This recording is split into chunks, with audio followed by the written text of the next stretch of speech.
Northwest. It was, he noted, the first land in the Pacific Northwest to be explored by explorers, the last to be mapped, the last wilderness. Growing up in Tacoma, Morgan was no stranger to the island-like range of jumbled peaks and dense forests that loomed to the west. Some of his earliest memories were of trips with his family to the shore of Hood Canal near Lillooet. He remembered Indians, likely from the nearby Skokomish Reservation, fishing the calm waters and log handlers sluicing logs through a flume over the cliff and into the canal. That would have been about 1920 when the first round of coastal logging on the canal was coming to its end and steam-driven logging railroads pushed up peninsula river valleys. History was catching up with the last wilderness, and Morgan would soon chronicle a time when the old resource-based Northwest was giving way to today's more recognizable landscape. When Morgan reported for his job at the Washingtonian in the late 1930s, his timing was fortuitous. In spite of the Depression, the wild and boisterous world of the early days of the Olympic Peninsula that he would describe so memorably in The Last Wilderness still lingered. Smoke from sawmill burners smudged the skies as more than 40 sawmills crowded the Grays Harbor tide flats and riverbanks. Loggers from backwoods camps mixed it up with mill hands in the bars and card rooms on Saturday nights.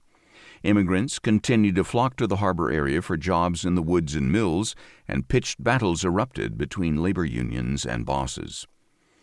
Freighters took on loads of lumber and canned salmon bound for tamer ports, but hints of a shifting economy were already in the wind.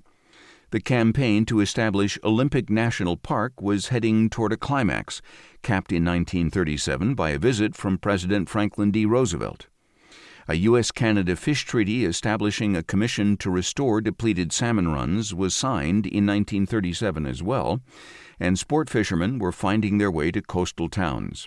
A near-disastrous public elk hunt that drew thousands to the peninsula's west end, as recounted with restrained hilarity in this book, made national news. Central, pervasive, and essential to all Olympic Peninsula stories is the rain. Morgan was one of its early poets. "The rain falls steadily and heavily over the peninsula," he wrote, "slanting down in wind-snapped sheets during the winter storms, drizzling through the spring nights, settling in heavy dew on summer mornings." Initially, it was something less than love at first sight. Soon after arriving in June, Morgan wrote to his sweetheart and wife-to-be, Rosa Northcutt, in Seattle. "If the weather keeps up as it is, I don't know when I'm ever going to get the chance to play. You see, it's been raining, and how, and all the time, and wet rain." The exclamation marks dance across the page like rain splattering wet sidewalks. 2 days later, he wrote to confirm, "There hasn't been a dry day down here this week." He regretted he hadn't been able to take a trip over to the ocean, but Riley noted, "The weatherman seems to be bringing the ocean to Hoquiam." He also described his reporting day as similar to the hours he kept as editor of the University of Washington Daily, where he worked with Rosa while still a student. He mentioned filing a staggering 20 stories the previous day, one of my best days as far as getting stories went. Morgan's prowess as a journalist was legendary. His time in Grays Harbor County was a sodden apprenticeship to a distinguished career that took him to Seattle, New York, Washington, D.C., Mexico, Europe, and numerous points between.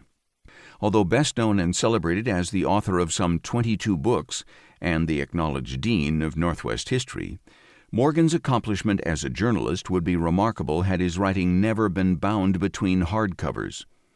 From Hoquiam, he returned to Seattle to edit and write briefly for the Municipal League. After marrying Rosa in his father's church in Tacoma in 1939, the couple honeymooned in a kayak down the Danube River, and Murray sent travel stories to the Tacoma News-Tribune. He returned to the Northwest to write for the Spokane Daily Chronicle, and then circled back to the Washingtonian as city editor. With enough money saved for tuition, he pursued a master's in journalism at Columbia. There he worked simultaneously for Time magazine, the Herald Tribune, and CBS Radio.